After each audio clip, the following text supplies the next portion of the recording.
¿Qué tal? ¿Cómo están? Buenas noches. Hoy vamos a hablar de las historias más sorprendentes de la ciudad de Buenos Aires. Bienvenidos.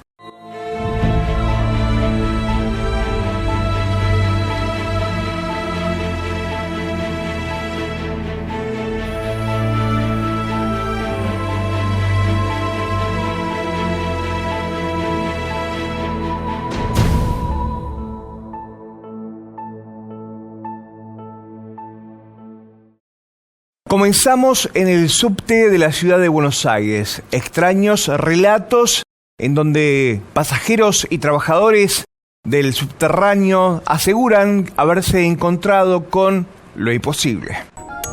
Los que nunca salieron del túnel. Fantasmas de la línea A del subte. Bajo el ruido cotidiano del subte porteño, la línea A guarda algo más que rieles antiguos, guarda muertos. Durante su construcción entre 1910 y 1913, 2 obreros italianos perdieron la vida en circunstancias nunca del todo aclaradas. Y si bien sus cuerpos salieron, sus almas no. Desde entonces hay estaciones que oficialmente no existen, pero que siguen respirando en la oscuridad. Pasco Sur y Alberti Norte. Allí, cuando el último tren se va y el silencio se vuelve espeso, se producen cortes de luz inexplicables.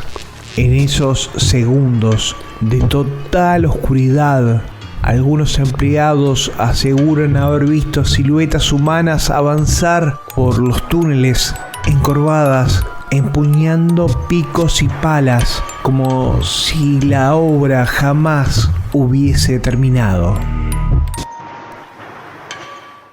Y en el barrio de Barracas hay una extraña mansión con una historia increíble. Barracas guarda secretos pesados, y uno de los más oscuros vive justo al lado del Hospital de Niños Pedro Elizalde.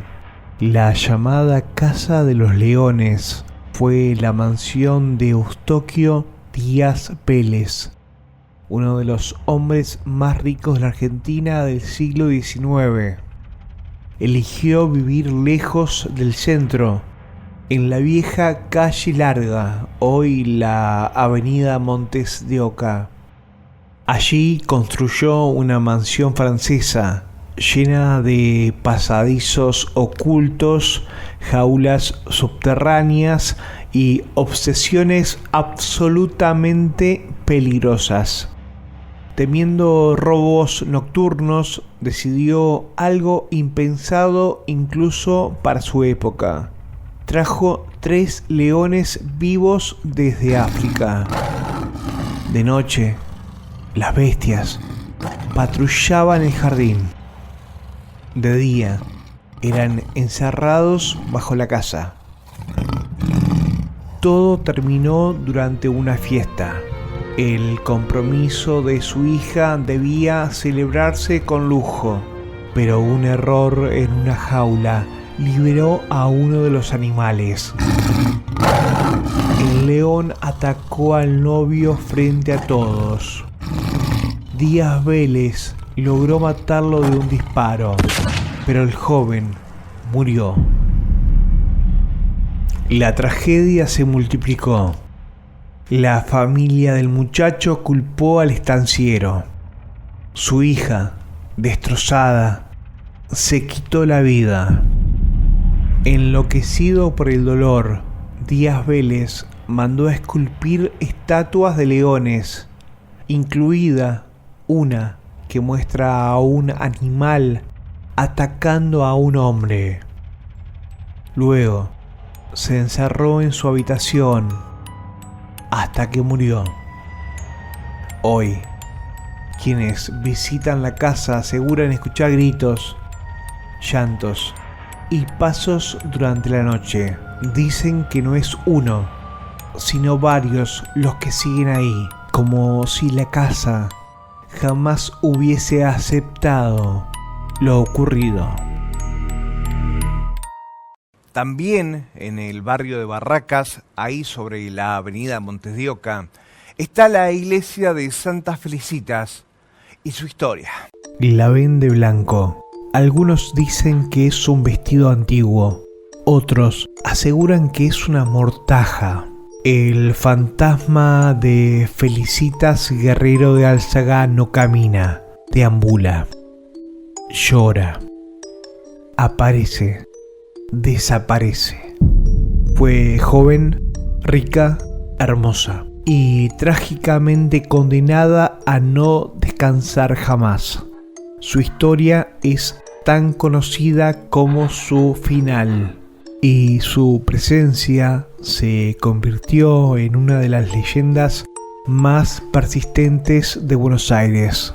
Cuentan que comenzó a manifestarse en la década del 30 y que desde entonces vuelve cada 30 de enero a deambular por la iglesia que lleva su nombre.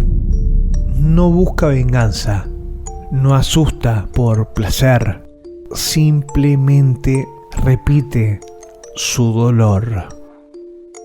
Los que aseguran haberla visto coinciden en algo: no mira a nadie.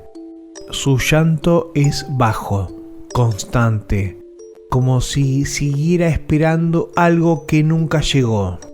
Para muchos, es el fantasma más famoso de la ciudad.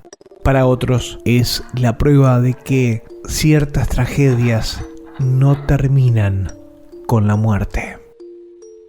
El Parque Ameguino en la ciudad de Buenos Aires no fue siempre un parque.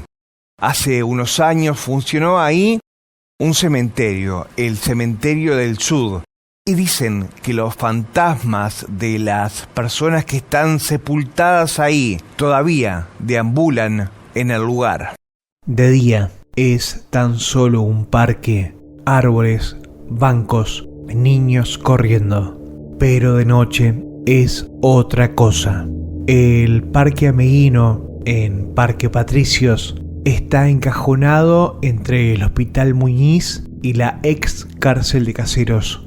Un triángulo perfecto para el olvido. Los vecinos lo saben. Cuando cae el sol, las sombras no siempre corresponden a los cuerpos que deberían proyectarlas.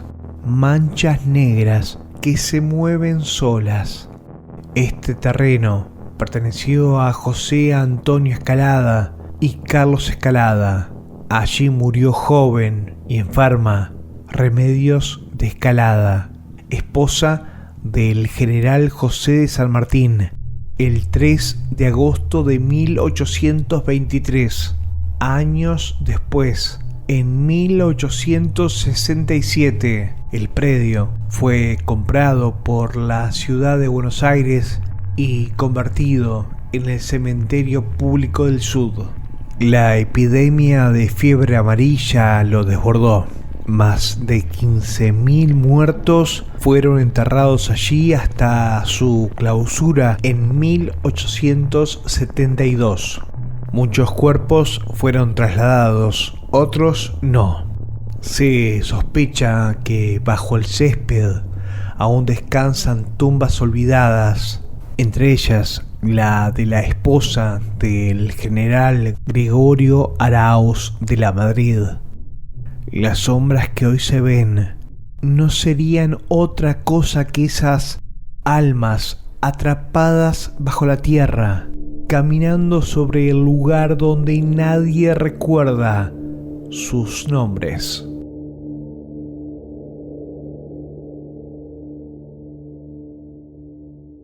Uno de los episodios trágicos de la República Argentina. La hinchada de Boca se retiraba de un partido frente a River en la cancha de River cuando se produce la tragedia de la Puerta 12. Las historias y leyendas vinculadas con esa puerta trascienden el tiempo. El 23 de junio de 1968, el fútbol dejó de ser un juego. Los eternos protagonistas del clásico de los clásicos del fútbol argentino se enfrentan en Cancha de los Millonarios.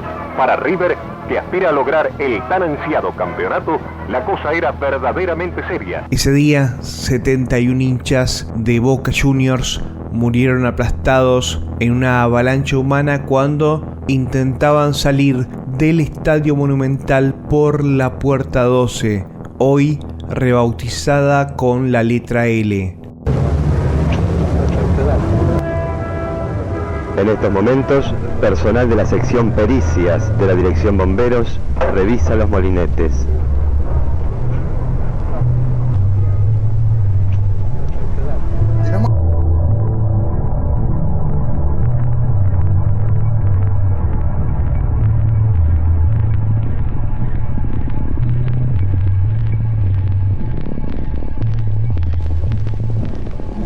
Las 10:15 de la noche. En un patio interior de esta comisaría están alineados y numerados los 35 cadáveres que se encuentran aquí dentro. La cancha siguió funcionando, la puerta también, pero algo quedó atrapado.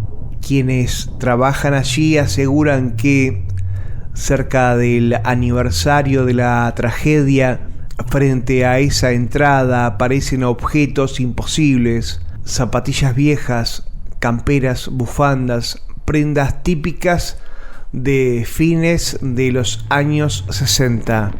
Nadie sabe quién las deja. Nunca vieron a nadie hacerlo. Simplemente están ahí. A veces los fenómenos se repiten en otro momento del año, como si el tiempo se quebrara. Hace un tiempo, River Plate hizo bendecir el estadio. Sacerdotes recorrieron las tribunas, rezaron, rociaron agua bendita, pero nada cambió del todo.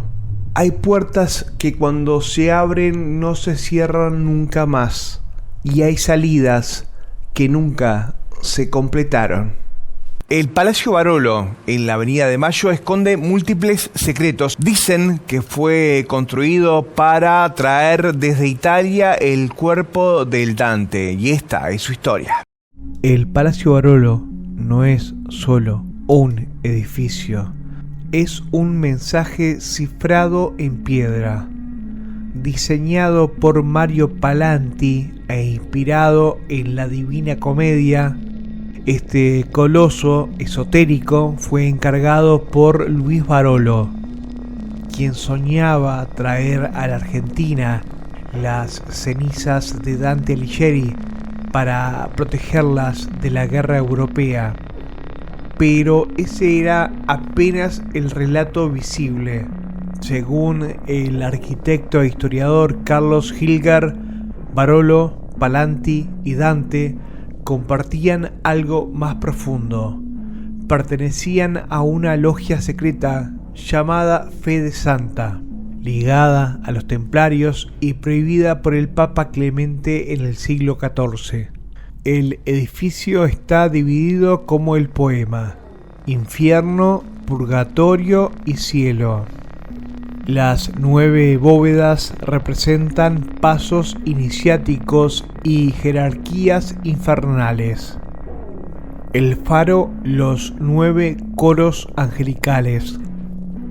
Cada año, entre el 8 y el 10 de junio, a las 19:45, la Cruz del Sur se alinea con el eje de la torre. Palanti lo diseñó así. No fue casualidad. Conozco bien el Palacio Barolo, conozco la profundidad del Palacio Barolo, donde pasa un río, porque participé de un largometraje que hizo el director Marcelo Charras, que se llama justamente El rascacielos latino. Uh-huh. Y el Palacio Barolo es una construcción realmente enigmática, a tal punto de que se dice algo que no se puede afirmar, comprobar, pero tampoco negar. allí estarían los restos de alguien muy importante, ¿no es cierto? Nada menos que de Dante Alighieri.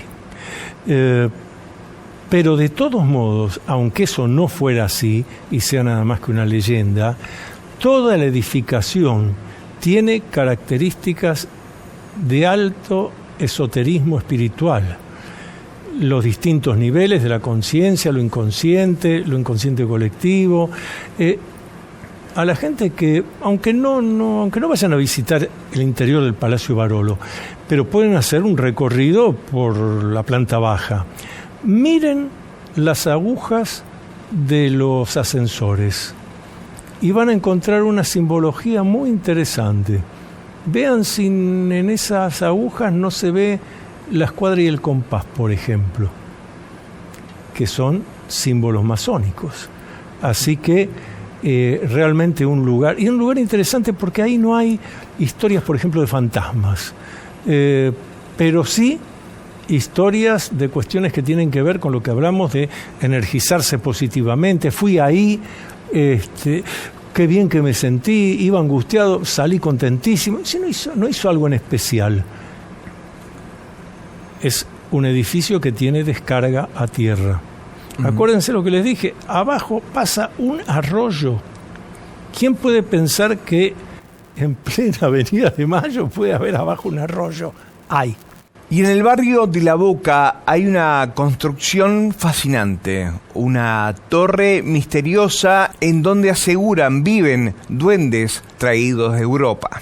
Entre conventillos y calles angostas del barrio de La Boca se alza una torre imposible, angosta, casi medieval.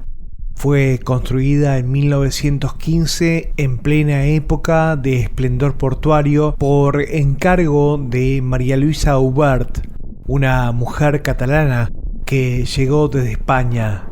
Ella misma decía haber traído consigo a los Folliet, duendes de su tierra natal. El arquitecto Guillermo Álvarez levantó el edificio, pero nunca logró explicar ciertos detalles del diseño, como si la torre hubiera sido pensada para otra cosa. Una inquilina, Clementina, fue quien pagó el precio. Hostigada por presencias invisibles, ruidos, risas y objetos que se movían solos, subió una noche al altillo, corrió unos cuadros que ella misma pintaba y se arrojó al vacío. Aunque la propietaria abandonó el lugar, los rumores no cesaron. Vecinos aseguraban ver pequeñas figuras moverse por los pasillos. Así nació la leyenda de la Torre del Fantasma, una historia que sigue viva en el barrio, porque hay edificios que se construyen con ladrillos y otros con cosas que jamás deberían haber cruzado el océano.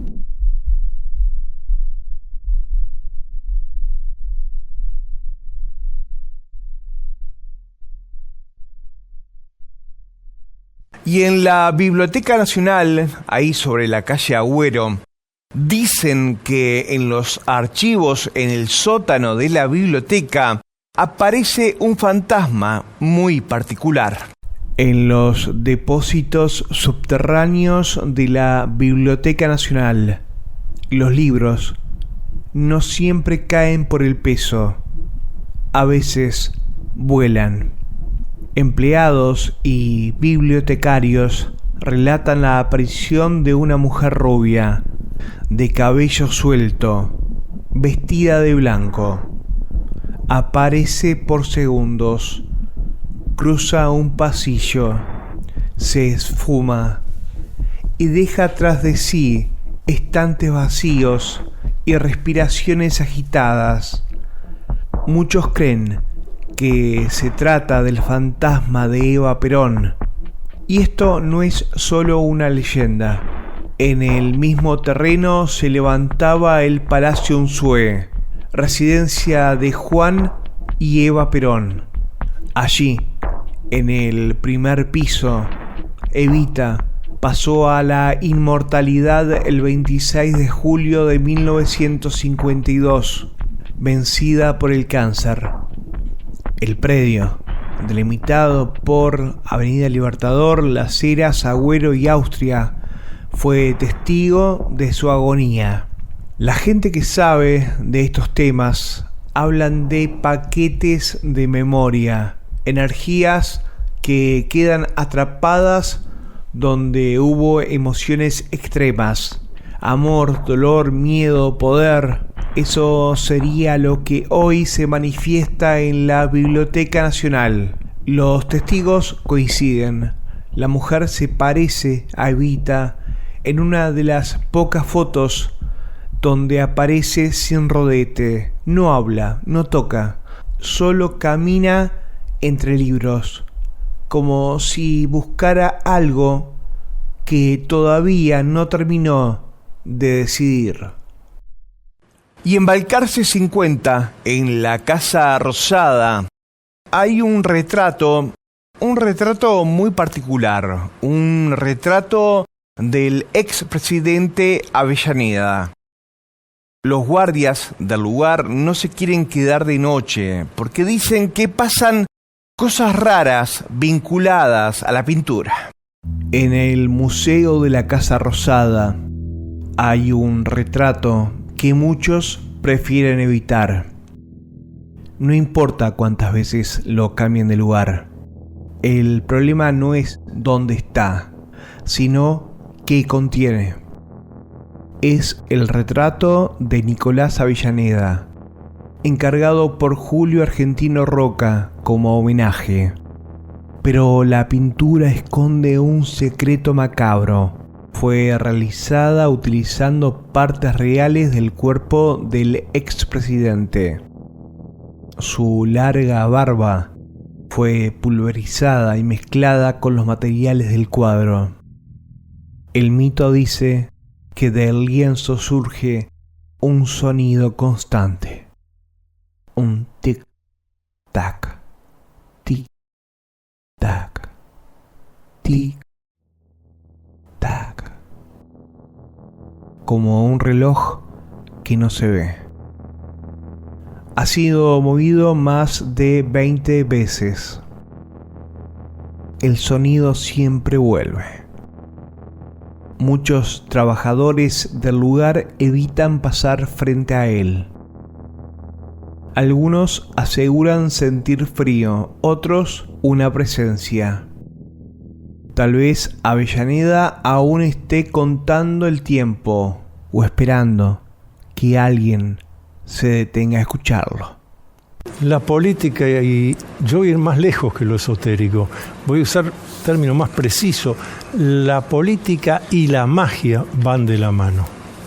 Entendiendo la magia, hablamos de la magia blanca en este caso, como algo que le permite a la persona concretar sus deseos positivos de vida. Y eso lo ves en muchos políticos en todo el mundo, que suelen tener sus asesores, sus ayudantes, que es gente dedicada al tema de lo esotérico. La estación Retiro de la ciudad de Buenos Aires es una de las más importantes del país. Cuando cae la noche y todo se cierra en las oficinas y en algunos pasillos del lugar, aseguran que se escuchan voces, se ven sombras, y esta es la historia. La estación Retiro fue inaugurada en 1915, construida con piezas traídas desde Liverpool. Hierro inglés, frío, pesado. Tal vez por eso guarda también lo que no quiero olvidar. En los andenes más alejados, cuando la noche avanza, aparece una mujer.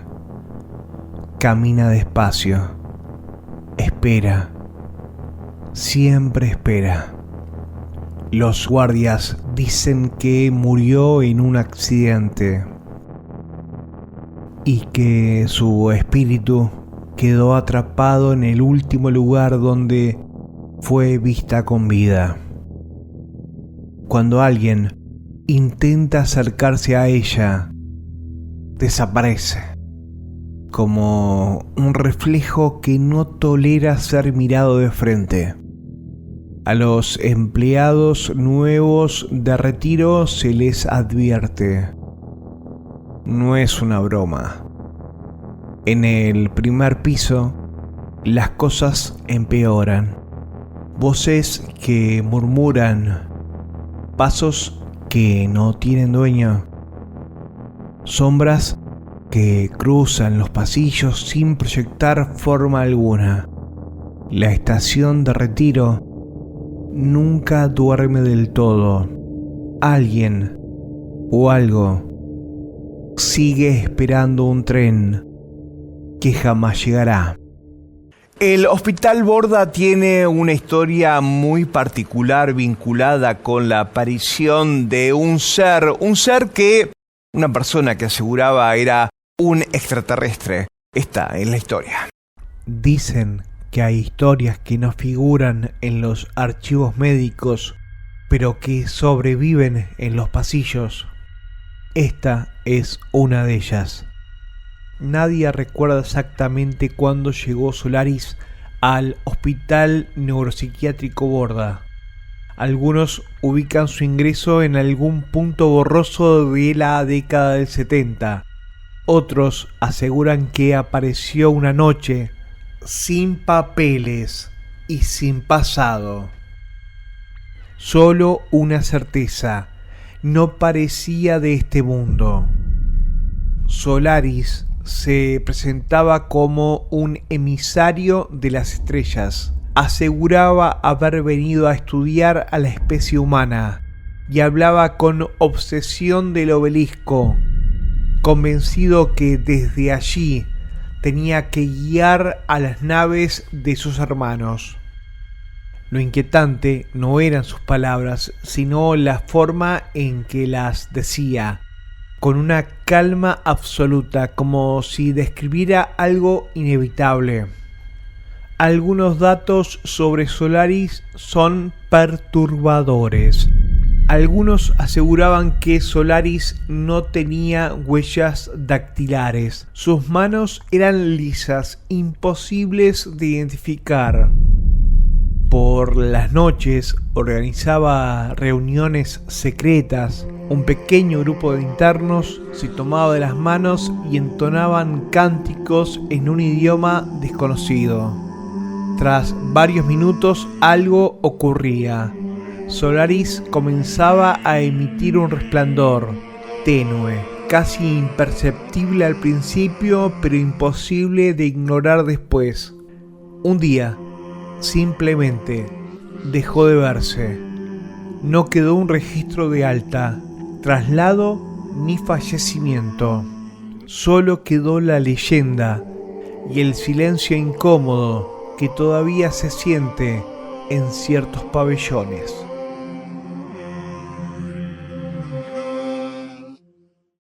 El cementerio de la Recoleta en la ciudad de Buenos Aires guarda múltiples historias. Una de ellas es la de la Dama de Blanco. Se llamaba Luz María. Tenía 15 años cuando la leucemia se la llevó en 1925. Era hija del dramaturgo Enrique García Belloso. Su madre, devastada, obtuvo un permiso especial para dormir dentro de la cripta, como si negándose a salir pudiera retrasar lo inevitable. Una noche, un joven de la alta sociedad vio a una chica llorando en la calle lateral del cementerio de la Recoleta. Vestía completamente de blanco. Se acercó, la consoló, la invitó a tomar un café en la veredita, hoy la biela. Charlaron, se besaron. Ella dijo llamarse Luz María. De repente entró en pánico. Dijo que era tarde. Se levantó de golpe y volcó el café sobre el saco que él le había puesto para abrigarla. Salió corriendo en dirección al cementerio. Él la siguió, pero ella se desvaneció frente al portón. Desesperado, logró que el cuidador lo dejara entrar. Allí, en la primera calle, en la bóveda que llevaba el nombre Luz María, vio lo imposible. Sobre la escultura de mármol estaba su saco, manchado de café, y en el rostro tallado reconoció a la joven que había besado minutos antes. Algunos amores no sobreviven a la muerte, otros ni siquiera la aceptan. El Teatro Maipo, aquí en la ciudad de Buenos Aires, en el microcentro porteño, es el hogar de dos espectros. Espectros que hacen de la suya, que se esconden entre los camerines y las bambalinas. Cuando el Teatro Maipo apaga sus luces y el público abandona la sala, el edificio no queda vacío. Algo o alguien sigue caminando entre las sombras del telar, rozando las sogas, respirando entre bambalinas. Dicen que uno de los fantasmas del Teatro Maipo es Luis Efraín Cáceres, un maquinista chileno. En 1985, enfermo y sin salida, eligió el lugar que conocía como nadie, el corazón del escenario. Allí, entre poleas y varas, colgó su cuerpo.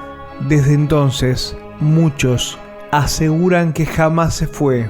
Sus pasos se oyen cuando el teatro duerme. Los telones se abren solos.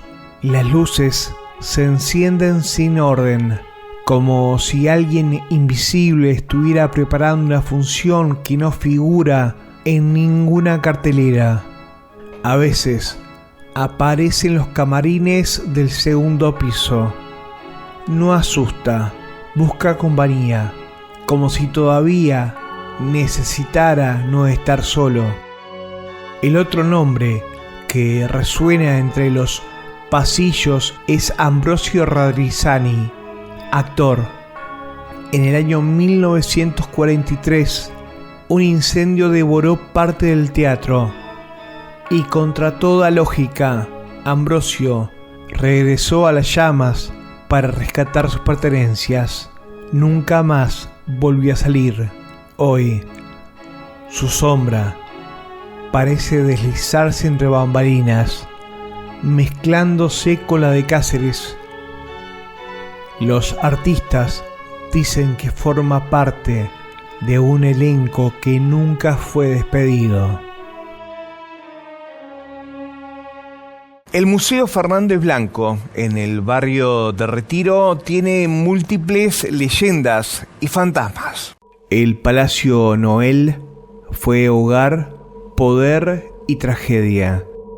Allí vivían Martín Noel, arquitecto e historiador, y su hermano Carlos Noel, intendente de Buenos Aires entre 1922 y 1927. Hoy el lugar es el Museo de Arte Hispanoamericano, pero les puedo asegurar que el pasado sigue caminando por sus pasillos. Soledad Noel, hija de Carlos, murió allí a los 17 años, víctima de tuberculosis. Desde entonces, el palacio nunca volvió a estar en silencio. En 1928, durante su visita a Buenos Aires, el presidente de Estados Unidos, Herbert Hoover, se alojó en la mansión.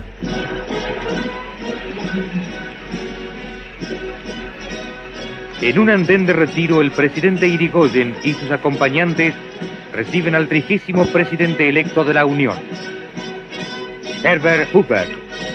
los dos presidentes arriban al Palacio Noel.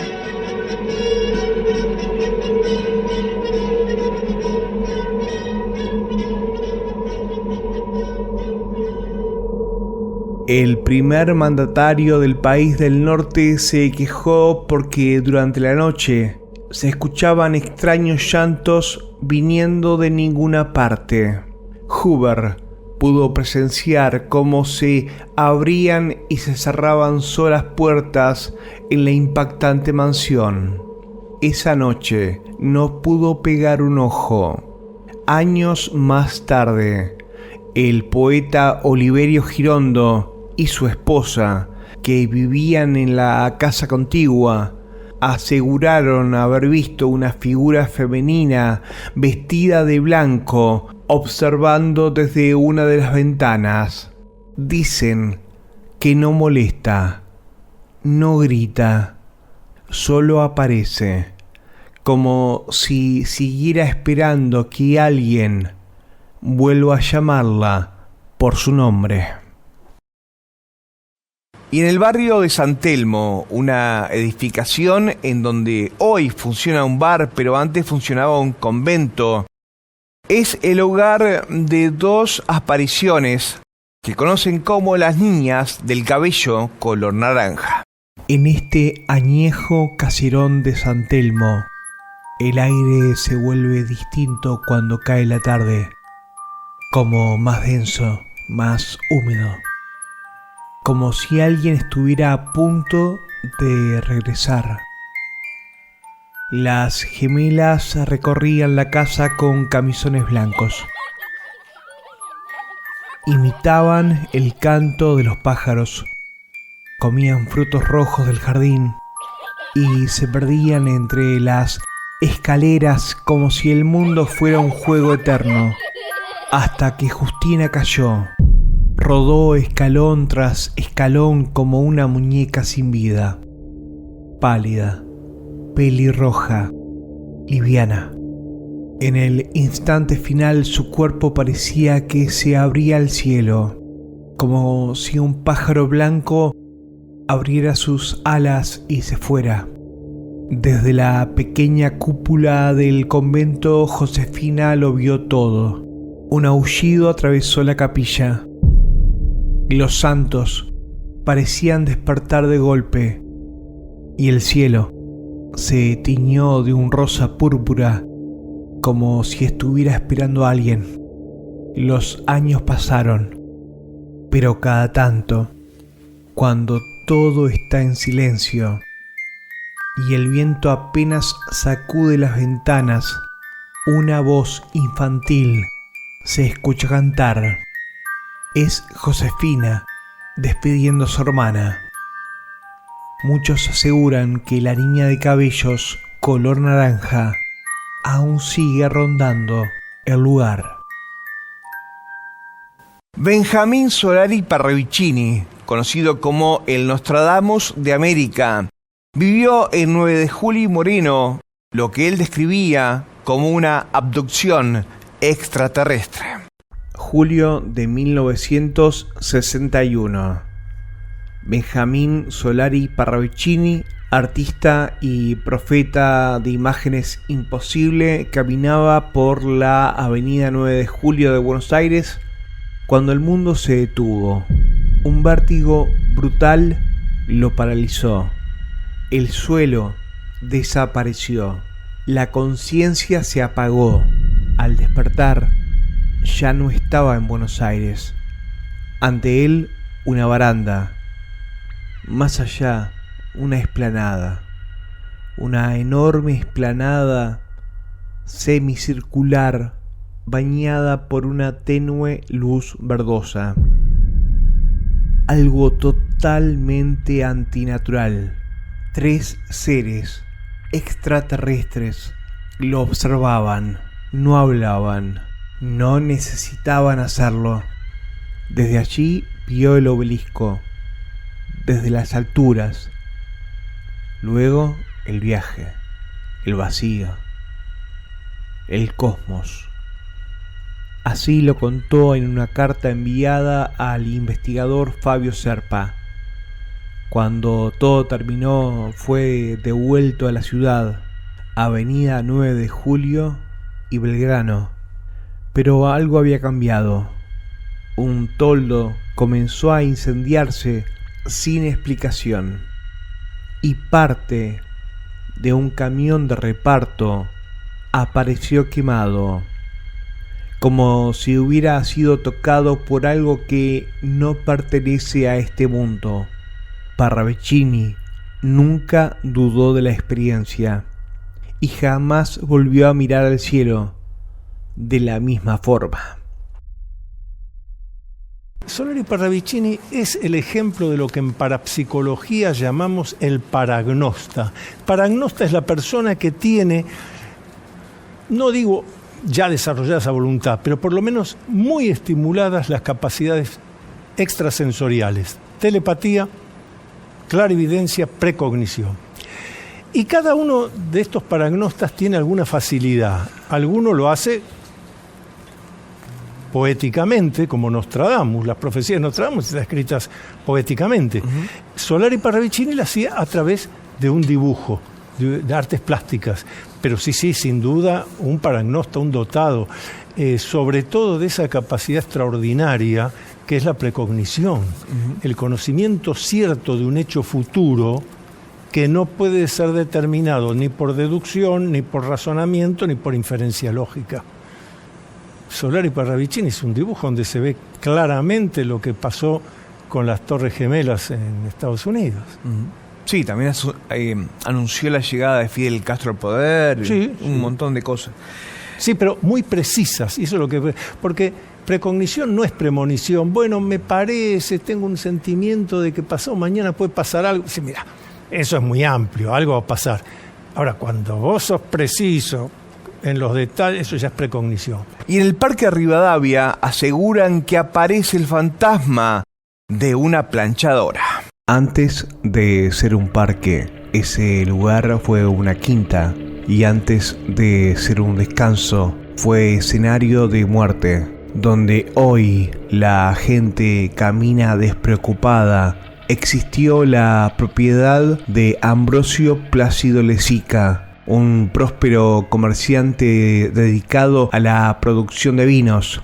En el centro del terreno crecía un eucaliptus enorme, un árbol especial. Había sido regalado por el propio Domingo Faustino Sarmiento. Según relatos, uno de los hijos de Lezica se enamoró perdidamente de una planchadora negra que trabajaba en la quinta. El problema no fue el amor, fue el rechazo. El joven no soportó descubrir que ella tenía otro. Una noche los encontró juntos. La furia fue inmediata. Degolló a la mujer y dejó su cuerpo tirado entre las plantas. Días después, incapaz de vivir con lo que había hecho, se quitó la vida colgándose del eucaliptus. Pero la historia no termina ahí. La cabeza de la planchadora nunca apareció, y desde entonces hay quienes aseguran que por el parque se ve una figura femenina sin rostro empujando una plancha invisible, caminando sin rumbo.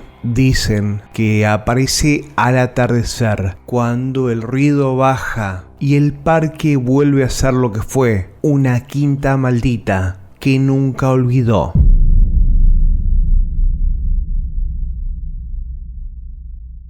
Y en el barrio de Flores aseguran que es el hogar de un vampiro, de Belek, y esta es su historia.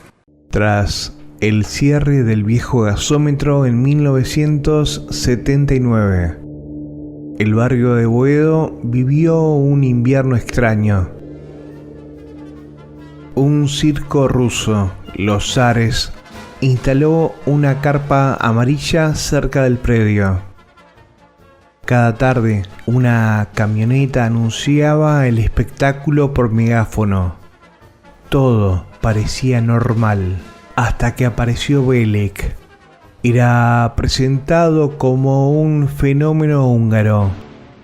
Pequeño, de cabello rojo intenso, ojos celestes vidriosos que miraban al público con desprecio. Generaba un silencio incómodo cada vez que salía a escena. Con el paso de las semanas comenzaron los rumores. Animales del circo aparecían muertos, sin una gota de sangre, con 2 marcas circulares en el cuello. Una noche, Boris Love, dueño de la carpa, descubrió la verdad. Belek estaba succionando la sangre de una monita tití, una de las favoritas del público infantil. Esa misma madrugada, el circo fue desarmado y partió sin despedidas. Destino incierto. Algunos dicen que a Rosario, otros ninguno. Belek quedó solo, abandonado, en Bajo Flores. Desde entonces hay quienes aseguran verlo merodear el cementerio cercano, especialmente en las noches frías. Historias que circulan desde hace años en la ciudad de Buenos Aires. Nuestros fantasmas. Esto fue Paranormal. Soy Marco Bustamante. Buenas noches.